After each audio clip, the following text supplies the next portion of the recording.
అదే RTV app వార్తల్ని క్షణాల్లో చదివే అవకాశం ఉంటుంది. ఒక న్యూస్ పేపర్, ఒక టెలివిజన్ ఛానల్ మీ చేతుల్లో ఎప్పుడూ ఉంటాయి. వరకట్నంకి వేధింపులకు గురైన అమరావతి ఆత్మహత్య చేసుకోవడం జరిగింది.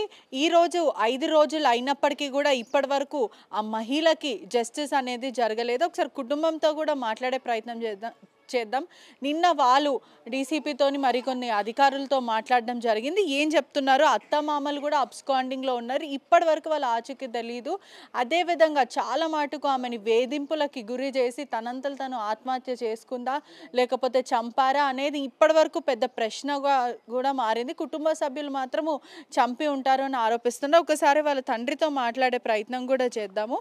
చెప్పండి. నిన్న మేడం నాకు ఫిజికల్ హ్యాండిక్యాప్, నేను ఎక్కువ మాట్లాడలే, మా భార్య మాట్లాడుతుంది. నిన్న ఏం జరిగిందంటే, నిన్న మీరు వెళ్ళడం జరిగింది కదా, ఆఫీసర్స్ ఏమంటున్నారు? ఆఫీసర్ తిరిగిపోయినాం మేడం. వాళ్ళు మేము చెప్పింది అంతే విన్నారు. విన్నాక మళ్ళీ పోలీస్ స్టేషన్ చేసి వాళ్ళు ఎస్ఐతో మాట్లాడినా సర్కిల్తో మాకు సమాధానం మాట్లాడింది, పని అయిపోతుంది పో, వాళ్ళని అరెస్ట్ చేస్తారు, తండ్రిని అరెస్ట్ చేస్తారు. మళ్ళీ వాళ్ళు చేయకుంటే మళ్ళీ మా దగ్గర రాని, మళ్ళీ నేను యాక్షన్ తీసుకుంటాను. వాళ్ళ మీద ఎవరైతే అత్తమామలు ఉన్నారో వాళ్ళ మీద యాక్షన్ తీసుకుంటామని మీకు మాట ఇవ్వడం, మాట ఇచ్చి డీసీపీ చేసి మాట ఇచ్చింది. మళ్ళీ వాళ్ళతో కాకుంటే నాకు మళ్ళీ రాని, మళ్ళీ నేను ఇట వాళ్ళది మీ ప్రాబ్లం సాల్వ్ కాకుంటే మళ్ళీ రాని, మళ్ళీ నేను మాట్లాడతా మీ ముంగట అన్నది మేడం. అంతే. హస్బెండ్ని మాత్రము అదుపులోకి అయితే హస్బెండ్ ఆల్రెడీ జైలుకి వెళ్ళిపోయాను చెప్పారు. జైలుకి వెళ్ళిపోయాను. వీళ్ళిద్దరినే వాళ్ళ అమ్మ వాళ్ళ ఆయనని. ఆడపడుచు కూడా ఉంది అని అంటున్నారు. ఆడపడుచు ఎంతవరకు నిజం? ఆడపడుచు కూడా, ఆడపడుచు అంటే వీళ్ళు మొత్తం ఈ ముగ్గురిది బారాన్ ఉంది, ఆడపడుచు చారాన్ ఉంది అంతే. అంటే మీ పాప ఎప్పుడైనా చెప్పిందా గతంలో ఇట్లా నాన్న నాకు ఇట్లా ఇబ్బంది అవుతుంది, నేను వేధింపులకు గురి అవుతున్నాను, ఇట్లా వరకట్నం కోసం నన్ను వేధిస్తున్నారని చెప్పిందా? మీరు బంగారం పెట్టారు, సిల్వర్ ఇచ్చారు, ఇంకా 3 కోట్ల వరకు ప్రాపర్టీ కూడా రాసిచ్చినప్పటికీ కూడా ఎందుకని వీళ్ళు అంటే అక్కడ వరకు, అంటే మీ పాప చనిపోయే స్థితి అక్కడి వరకు ఎందుకు వచ్చిందంట? మేడం నేను హ్యాండిక్యాప్, నాది ఫిజియోథెరపీ, నాది మాట నేను చెప్తాను. నేను నాది మా బిడ్డ నాకు చెప్పకుండా అంతా మా డాడీకి ఇప్పటికే టెన్షన్ ఉంది, ఇంకా టెన్షన్ ఎందుకు చెప్పలే. మా బిడ్డ లోపల కుమిలిపోయింది. ఎందుకంటే నేను హ్యాండిక్యాప్, మళ్ళీ ఇంకా 3 పిల్లలు నాకు, ఇంకేంది మా నాయనకి ఇంకా నేను బాధ పెట్టాలా అని అట్లా లోపల కుమిలిపోయింది. ఎప్పుడు టార్చరే. 2 ఏళ్ళు మంచి చూసి 2 ఏళ్ళ నుంచి 4 ఏళ్ళు అయిపోయలే. నా 2 ఏళ్ళ నుంచి సురువైంది కథ. చెప్పలే అమ్మ, కడుపులో వస్తుంది పోతుంది, ఏం డాడీ తింటుంది చేస్తుంది మా ఇంట్లో అన్నీ చేస్తుంది అని చెప్పలేమ్మ. ఏం బాధపడతాను నేను.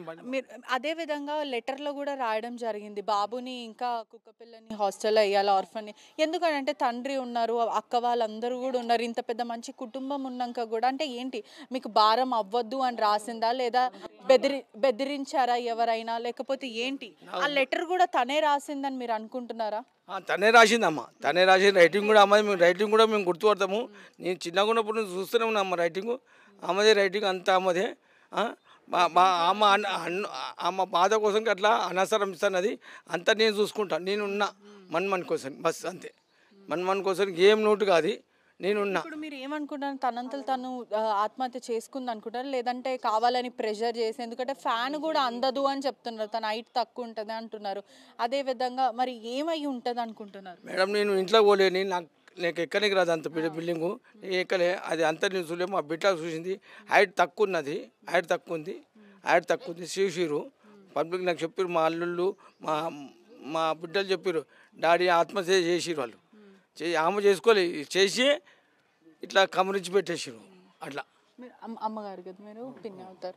అయితే చెప్పండి, అంటే ఎప్పుడైనా చెప్పిందా ఇట్లా మమ్మల్ని వేధింపులకు గురి చేస్తున్నారు అంటే? తండ్రికి చెప్పలేదు, ఎందుకంటే ఆరోగ్యం బాగాలేదు కాబట్టి. మీరు కూడా చిన్నప్పటి నుంచి చూస్తూ ఉంటారు, మరి ఎప్పుడైనా ఏమన్నా చెప్పిందా?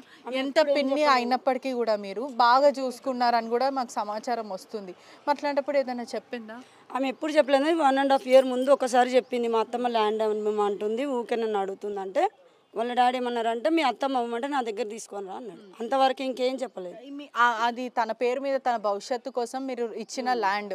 అలాంటప్పుడు మీరేమన్నారంటే మా దగ్గర రండి, అది మాట్లాడుకొని అది ఏం చేయాలో ఆలోచిస్తాము అని అన్నారు. కానీ అయినప్పటికీ మీ దగ్గర రాకుండా వీళ్ళ అమ్మాయిని బెదిరించడం కానీ, వీళ్ళ లగ్జరీస్ లైఫ్ కోసం వీళ్ళు చేశారు. చేసిండ్రు, లగ్జరీస్ లైఫ్ కోసం చేసిండ్రు. ఇంకొకటి లోపల లోపల మేము టార్చర్ చేసిర్రు. అమ్మాలి బంగారు గోల్డ్ కూడా గిరిపెట్టుకురు, కొంచెం ఇచ్చిండ్రు, కొంచెం గిరిపెట్టుకున్నారు. మళ్ళీ అది కూడా పెట్టుకున్నారు. వాళ్ళు మా అమ్మాయికి పెట్టింది కూడా వాళ్ళు అమ్ముకున్నారు. మళ్ళీ మా అమ్మాయికి మేము పెట్టింది కూడా కొంచెం ఇచ్చిర్రు, కొంచెం అమ్ముకున్నారు. వాళ్ళు ల్యాండ్ అమ్మాలని కూర్చున్నారు. ఆ ల్యాండ్ వాళ్ళ డాడీ ఏమన్నాడంటే నాకు చెప్పేదాకా అమ్మొద్దు, వాళ్ళని తీసుకొనిరా. అది 1.5 year ముందు, ఇప్పుడు కాదు, చెప్పిండు. చెప్తే ఇక అప్పటి నుంచి ఏం చెప్పలేదు. ఇక మరి వాళ్ళు ఏమన్నారు, మరి ఏం టార్చర్ చేసారో తెలియదు. ఇక ఎవరికి ఏం చెప్పలేదు. భర్తకి కూడా చనిపోక ముందు కూడా మెసేజ్ చేసి వాట్సాప్లో నేను చనిపోతున్నాను అని లెటర్ పంపించి నేను సూసైడ్ చేసుకుంటాను, నా వల్ల కాదని అంటే నువ్వు అలా చేసుకోకు నేను వస్తున్నా అని అన్నాడు. కానీ అక్కడ ఉన్న ఇంట్లో వాళ్ళు కూడా కింద అత్తమామలు కింద ఉంటారు. 1 నిమిషం పని మెట్ల మీదకి ఎక్కడం, ఫస్ట్ ఫ్లోర్ నుంచి సెకండ్ ఫ్లోర్కి 2 నిమిషాల పని. ఎందుకని అత్తమామలకి చెప్పకుండా, అంటే అది ఆకతాయిగా అనుకున్నాడా లేకపోతే కావాలని చస్తే చచ్చింది అని అలా అనుకున్నాడు? అదే అనుకున్నాడు మేడం, మీరు లాస్ట్కి అన్నారా, అదే అనుకున్నాడు ఆయన. అనుకుని సస్తే చచ్చిందేమో అనుకున్నాడు ఆయన. అత్తమామలు కూడా కలిసి ఉండవచ్చు, చేయి కలిపి చేసిండ్రు ఇది. కానీ అది వాళ్ళు చేసిండ్రో మరి ఆమె అయితే చేసుకున్నట్టమే కాదు. చాలా మా ఇంట్లో అందరికన్నా ఎక్కువ ఆమెకు ధైర్యం. ఆమె అట్లా చేసిన ఆమె అంత కాదంటే ఎవరింటికన్నా పోతుంది. కానీ ఆమెకు మళ్ళీ ఏమన్నా చేసి వాళ్ళు చేసిరా అది తెలియదు. ఆమె మాత్రం చేసుకోలేదు, 100% చాలా ధైర్యవంతురాలు అని. వాళ్ళు బెదిరించి ఏదైనా బెదిరించి బాబుని ఏమైనా చేస్తానని చూపించి ఏదైనా ఫోర్స్ చేశారేమో నాకు చాలా గట్టిగా అనుమానంగా ఉంది. మెసేజ్ పెడితే రాకపోవడం ఎందుకు, చెప్పకపోవడం ఎవరికి. 8 o'clockకి 5:30కి ఆ అబ్బాయికి మెసేజ్ వస్తే 8కి మా తమ్ముడికి ఫోన్ రావడం ఏంది. ఆయన వెళ్ళేసరికి కూడా ఇంట్లో చూసిన ఏదైనా బెడ్ ఏది కదలకుండా ఉంది, ఫోన్ ఉంది, ఫోన్లో మెసేజ్ తీసి ఇవ్వమన్నప్పుడు అప్పుడు చెప్తున్నాడు అబ్బాయి మెసేజ్ ఇట్లా ఉంది కదా అని. అడిగితే అతను ఏదో ఉట్టిగట్ల పెట్టింది, అట్లాంటి ఏం చేసుకోవాలని ఎట్లా నమ్ముతారండి? ఇప్పుడు ఏదో చిన్న విషయం కాదు, నేను బయటికి వెళ్తున్నాను అనలేదు, నేను చనిపోతున్నా అని చెప్పినప్పుడు ఎవరైనా భయపడతారు. అరే అది ఉట్టిగా అన్నా మజాక్ చేసినా ఏది చేసినా కూడా ఒక మనిషి ప్రాణం అది. అలాంటప్పుడు అతను వచ్చే ప్రయత్నం కూడా చేయలేదు. అట్లీస్ట్ కింద ఉన్న వాళ్ళ కుటుంబ సభ్యులకు కూడా చెప్పలేదు. 8 o'clockకి ఫోన్ చేశారు, డోర్ కొట్టుకుంటా సౌండ్ చేసి డోర్ తీయట్లేదు అని. తర్వాత హాస్పిటల్ తీసుకెళ్తున్నాం అని చెప్పారు. సికింద్రాబాద్లో ఉంటారు మా వాళ్ళు. ఇక్కడ నుండి అందరు అక్కడికి వెళ్ళేసరికల్లా హాస్పిటల్లో బయట బాడీని పట్టుకుని వ్యాన్లో పెట్టేసి ఉన్నారు. అది కూడా మా చిన్న బాబుకి ఒక్కైనకే ఫోన్ చేసింది, అందరికి కూడా చెయ్యలేదు. ఆమె 9 మంది అన్నతమ్ముళ్ళు, ఆమెకు అందరితో ఫైట్ బాగా చేస్తుంది. మళ్ళీ ఆయనతో ఎందుకు చెయ్యలేదు, అది ఏం ప్రాబ్లం అయింది ఆమెకి, అంత టార్చర్ ఎంత పెట్టినరో వాళ్ళు. ధైర్యవంతురాలు, ఎవరు ఏదన్నా కూడా పోరాడుతుంది. అలాంటిది దీనికి ఎందుకు కావాలి, నాకు ఇది కావాలంటే ఇది కావాలి, అందరితో ఫైట్ చేస్తుంది, అందరితో మంచి ఇది చేస్తే. ఆమె ఎందుకు అట్లా అయ్యింది, ఆమెకి ఎంత టార్చర్ ఉంది, ఎంత బాధ ఉంటే ఎవరికి చెప్పుకోలేకపోయింది. ఆమె ఇక్కడ అమ్మ వాళ్ళకి చెప్పుకోలేదు, డాడీకి చెప్పుకోలేదు, ఎప్పుడు చెప్పుకోలేదు, తన అక్క చెల్లెళ్ళకి కూడా ఎవరికి చెప్పుకోలేదు.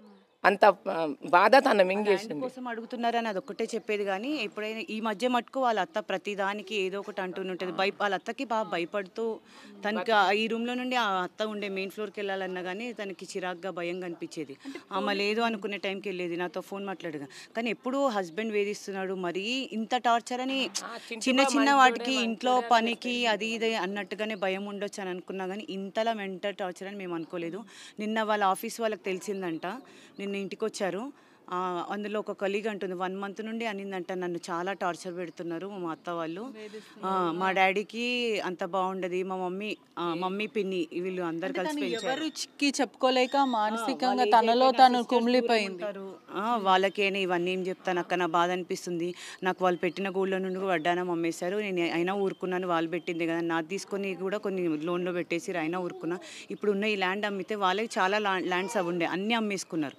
ఇది కూడా ఇస్తే ఏమీ లేకుండా అయితే రేపు నా కొడుకు ఫ్యూచర్, నాకు కాకపోయినా నా కొడుకు ఫ్యూచర్కి ఉండాలి, నేనైతే ఇవ్వనని బాగా గట్టిగా గొడవ పడుతున్నాను అని చెప్పి కలికి చెప్పిందంట అండి. ఇప్పుడు మీ ఇంట్లో మీ సొంత అమ్మాయికి జరిగినట్టు ఇంకెవరికి కూడా జరగద్దు.